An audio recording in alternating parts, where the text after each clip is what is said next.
ময়মনসিংহের হালুয়াঘাটে রাতের আধারে ফসলি জমি খনন করে সেই মাটি যাচ্ছে আশেপাশের ইট ভাটাগুলোতে। প্রায় ১ মাস যাবৎ উপজেলার দরিনগুয়া গ্রামে কৃষক হজরত আলীর জমিসহ ১০ থেকে ১৫ জন কৃষকের জমিতে চলছে এমন কর্মকাণ্ড। সরেজমিনে গিয়ে দেখা যায় ভেকু মেশিন দিয়ে কোথাও ৫ ফুট, কোথাও ১০ ফুটের অধিক গভীর করে খনন করে ফসলি জমির মাটি বিক্রি করে দিচ্ছেন কৃষকরা। মাটি বিক্রি করার ফলে কোনো জমি অধিক উঁচু, আবার কোনো জমি একেবারেই নিচু।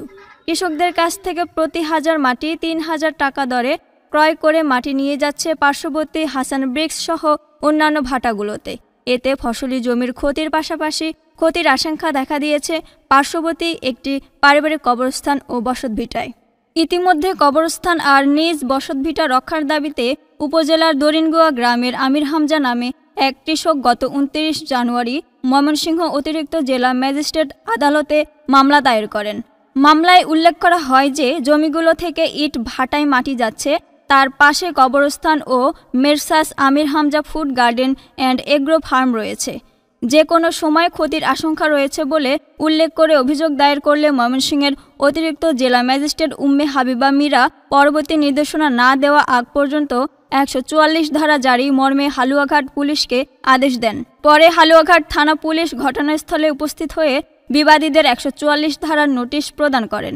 এ বিষয়ে মামলার বাদী আমির হামজা জানান, শত বছরের পারিবারিক কবরস্থান, বসতভিটা, ড্রাগন ফলের বাগান রক্ষায় আদালতে দ্বারস্থ হয়েছেন তিনি আরো জানান, এই কবরস্থান নিয়ে এটা পারিবারিক কবরস্থান, ৩-৪টা ফ্যামিলির কবরস্থান। এখানে ১৫-২০ জন মুরব্বীরে কবর দেওয়া হয়েছে অনেক আগে থেকে কবরস্থান। এর পার্শ্ববর্তী জমি থেকে গেল বছর কিছু মাটি ১২ ফুট গভীর করে খনন করে নিয়ে গেছে হাসান ব্রিক্স, বেচছে সুরুজ মাস্টার এর বায়ানচারি। তখন এই জায়গায় কমপ্লেন হয়েছিল, হালুয়াঘাট প্রশাসন ওই হাসান ব্রিক্সের প্রোভাইডার হাসান রে অ্যারেস্ট করে নিয়ে যায়, কিন্তু মাটি কাটার শেষ প্রান্তে কমপ্লেনটা হয়েছিল।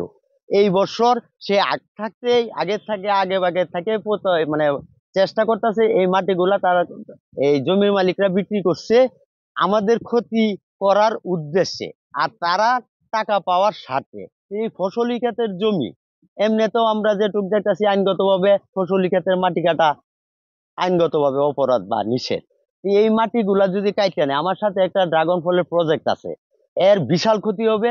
সবচেয়ে বড় কথা হইলো এই কবরস্থান মুরব্বীরা দৈশা পড়ে যাবো, কোনো চিহ্ন থাকবে না। আপনারা দেখেন এক সাইড চলে যাচ্ছে গেল বছর মাটি কাটাতে, এখন এই জমির মাটি কাটার জন্য তারা পর্যাপ্তভাবে পাইতারা করতেছে। এবং ওই দিন রাত্রে, কয়েকদিন আগে রাত্রে তারা মুভমেন্ট করছিল, আমরা সবাই বাধা দেওয়াতে চলে গেছে, সাথে জমি থেকে কাটতেছে।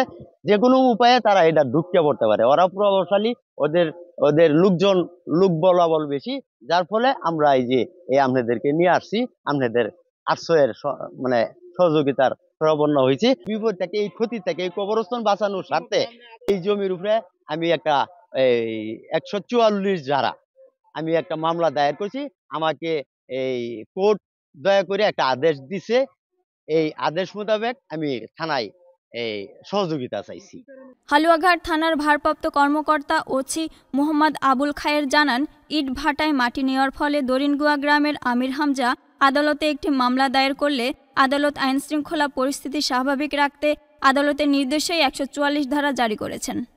আসলে হচ্ছে হালুয়াঘাট থানাধীন দরিনগুয়া শাকিনস্থ আমির হামজার একটা প্রজেক্ট আছে।